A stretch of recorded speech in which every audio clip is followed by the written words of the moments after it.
Okay, let's put some bodies and some detail onto these gestures. So on this first one, I'm going to start off by just kind of adding a neck shape to my head. So I just put one line here and one line here, and I'm just going to kind of curve it across until I get shoulders. Good. And then I can just kind of come down, and I'm going to use one line starting as a guidance, and then I'm going to make another parallel line to it. Okay. And that will kind of give me an arm shape.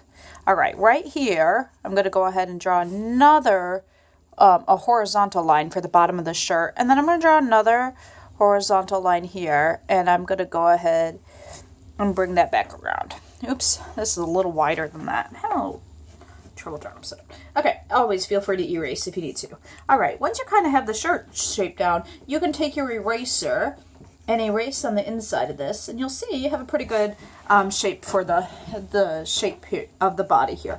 All right, and you do want to make sure that you're trying to stay somewhat symmetrical. So whatever shape your arms are and legs are, that looks good.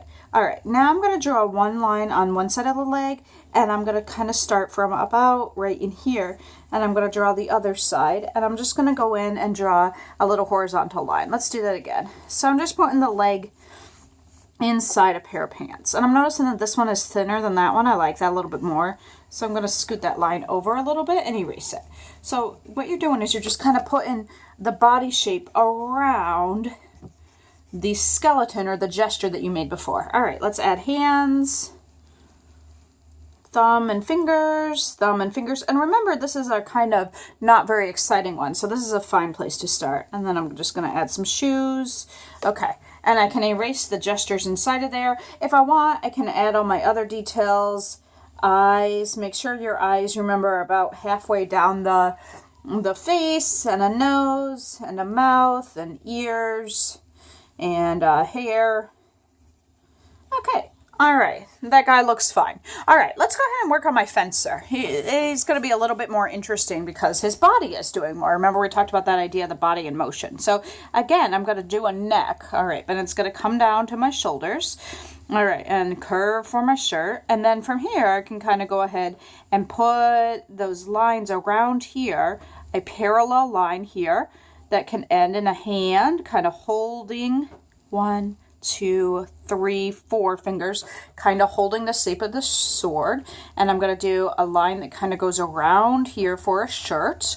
Okay, it kind of did a vertical line, a horizontal line, another vertical. And then I can come around here for the other arm. So I'm going parallel. This is a diagonal, so this is going to be a diagonal. This is a vertical, so this one's going to be a vertical. And then I'm going to come down there with another horizontal line. And if I want, I can add my hand now. Thumb, finger, finger, finger, finger. All right, and then I'm going to go around here for the legs. Now this line is diagonal, so I'm going to go ahead and put a diagonal line here. This line is kind of a little more vertical, so I'm going to put a little vertical line there. Draw a little horizontal line and go around here. Just like, you can almost think of this like the skeleton of your person. Okay? Da-da-da. Little shoe here. Okay, not bad, huh? All right, maybe I'm going to give her a ponytail, ear, nose, eyes.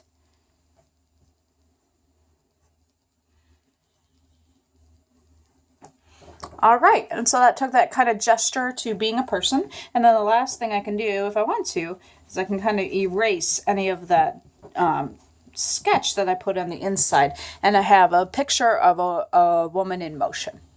All right, I'm going to pause the video here and flip over my paper and do the next two.